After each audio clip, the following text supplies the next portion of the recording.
Good Tuesday morning, everyone. I'm meteorologist Jacob Wyckoff, joined by our executive weather producer, Terry Ellison. Terry, I feel like a broken record talking about snow arriving. The good news is it's fairly nuisance snow more than anything. Yeah, I think, it's sort of bad timing, but actually a couple of good trends today. First off, I think it's coming in at just a tad later. So the evening commute, especially if you're one of those commuters that leave at 3 or 4 o'clock, probably fine. Yeah. And I also think, if anything, we haven't changed our snow maps, but I think if anything, we're probably looking on the lower end as opposed to higher end. Correct, yeah. So largely good news. I feel like every storm this year, every time we get snow, we end up overdoing it. And it's one of those winters, right? Yeah. Like there's more snow than what we think, or by a couple inches. But this one hopefully behaves. Yeah, it's on the lower end anyway. Right. And then when it's on the lower end of our range, that's pretty good. So let's hop into the forecast. We do have a next weather alert in effect for this incoming snow. What we're watching, 2 to 4, but as Terry mentioned, kind of on the lower end of that 2 to 4. Mm-hmm. The second half of the evening commute perhaps getting impacted.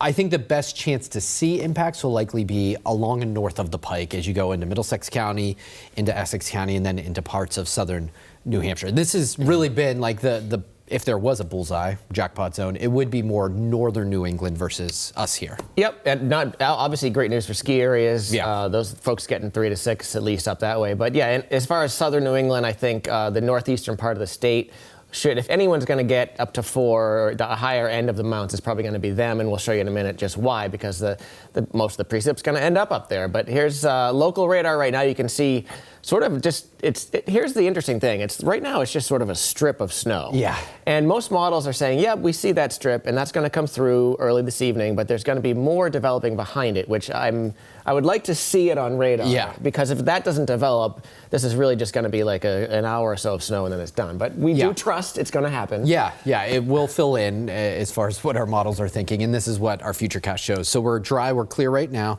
We'll start to see that strip, as Terry mentioned. This is 5 o'clock, seeing some of that through parts of central Mass. And then as this goes in time, we'll start to see it filling in just a little bit more. As far as the evening commute goes, I just want to point out that if assuming this model is correct, we're talking about Worcester County around 5 o'clock. So if you're traveling out that way, it could be a pretty decent burst of snow. As you saw on radar, it's a pretty decent line. So this initial burst could be decent enough to whiten the roads pretty quickly, but it probably doesn't get into Eastern Mass until, say, after 6 p.m.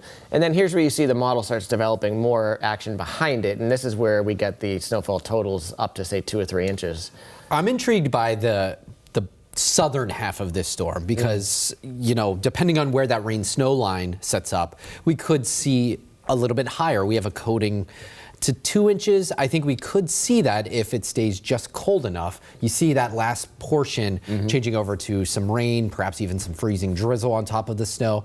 So we'll watch the southeastern coastline pretty closely too. But if there were to be some travel impacts, it would be 6 p.m. and beyond through about like 9, 10 o'clock. And then after midnight, we'll start to see things clearing up. I was just at a school in Chelmsford. They're like, I'm sure the kids are we gonna get a delay? And I said, I just think it's light enough, and the timing being sort of in the evening, road crews should have plenty of time. Yeah, assuming you can get the road crews out, midnight and beyond, and they're willing to work through the night, you should be okay. I wouldn't doubt, I'm probably guessing tomorrow morning there will be a smattering of delays. Those towns that are, having a little bit of trouble or need a little extra time, but so largely I would say you're right, Jacob. We'll watch that southern portion of the storm. I think most folks are getting 2 or 3 inches here. Bottom line. Again, best chance for 3 or 4 would be, I think, up towards Essex County. But then again, that latest futurecast, these things tend to have a mind of their own. You got to have your band somewhere, and all of a sudden. Absolutely. But overall, it's a plowable snow for everybody, but not a major deal. And you can see the snowfall rates show that. So we never get up to like inch-an-hour snows here. Yeah. It's basically, you can see basically a quarter to a half an inch per hour.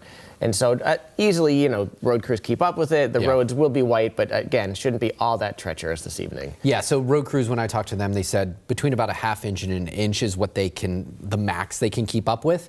And pretty much all of our snowfall rates will be below a half inch.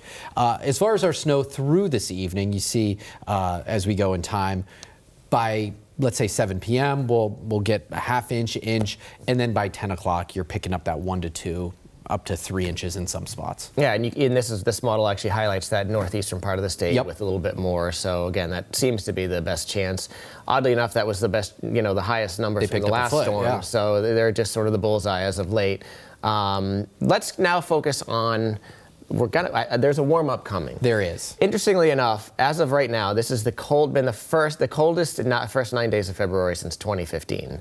No other years even close. And of course, 2015 was that outrageously cold. Yeah, you still have nightmares over that. So we've actually had today will be the 19th straight day where we have not reached 40 degrees for highs, and every one of those days have been below average. In most cases, we're averaging about 10 degrees below per day. Yeah. So this stretch of, say, almost 3 weeks has been just about as brutal a winter stretch as we've had in several years. Absolutely. And I think that perspective is important because we've come off of all of these warm winters. And if it got cold, it would be a day or two, and then we'd come out of it very quickly. Not going above 40, it really sets us up for just the bone-chilling cold that we've experienced, right?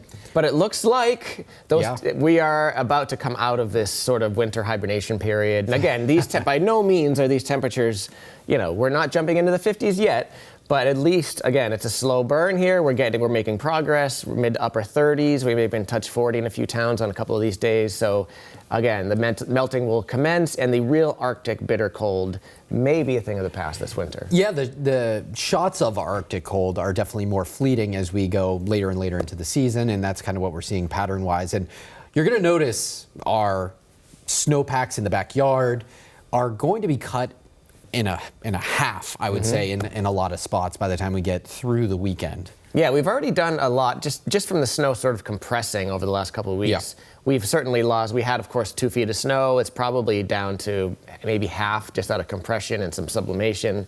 A few inches tonight, but again, by this weekend, I'd say we lose a good, like you said, at least half of the snowpack, and that's just from February sun angle, temperatures, above freezing each afternoon. Doesn't take much this time of year to kind of eat away at the snow. And we were talking yesterday about the potential for a weekend storm. There's a couple things. First off, look at just north of New England. There's a little circular spin of snow. This is a tricky little thing. So there are a couple models that are bringing some snow showers down here on Saturday, on Valentine's Day. Most of them keep that to our north and out of the question, but just something to keep in the back of your mind, something to watch for Saturday. But the bigger storm you see coming out of the south there for later in the weekend. Yeah, so it's going to track through the south and make its way through the mid-Atlantic and eventually pop off the coast. This model suggesting it stays far enough to our south that we don't have to worry about anything, but it's still something to watch as we approach Sunday into Monday. And if it takes that more northerly route, we could be talking about different impacts for us. But as far as the trend certainly for that storm is for less impact and more south. Yeah. So our Valentine's Day forecast, temperatures getting back into the mid-30s, a lot of sunshine. We'll watch to see how that northern storm that Terry just mentioned, how that evolves too. Could be talking about a couple of snowflakes. I think the better chance would be in southern New Hampshire, southern Vermont, but could be talking about bringing some snowflakes to our area. But the overall outlook, Terry mentioned the Arctic shots coming to an end. Well, our 6 to 10 day outlook shows a really high chance of some warmer temperatures throughout central and eastern U.S. This is literally the first time I can remember this winter, and I guess there might have been a little stretch there, a quick January thaw at the beginning of January, but this is the first time I've seen the middle and eastern part of the country in the red and the western U.S. in the blue. It's finally flip-flopped. So again, it's a little ways off. This is like later next week, but there are a couple models indicating we could even burst into the 50s later next week. So it's at least in a possibility.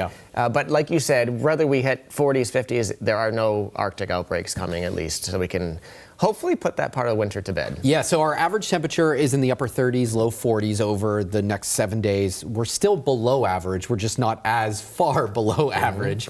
So that cold intensity is starting to lessen a little bit. Temperatures back into the mid to upper 30s pretty much each and every day.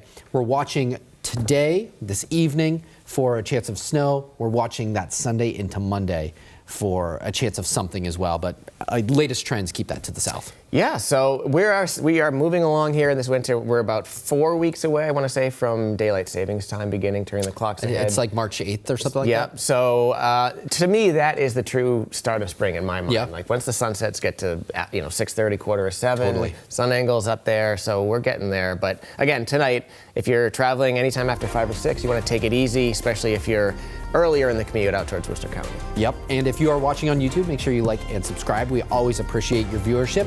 For now, be safe and stay tuned to the noon for the latest forecast.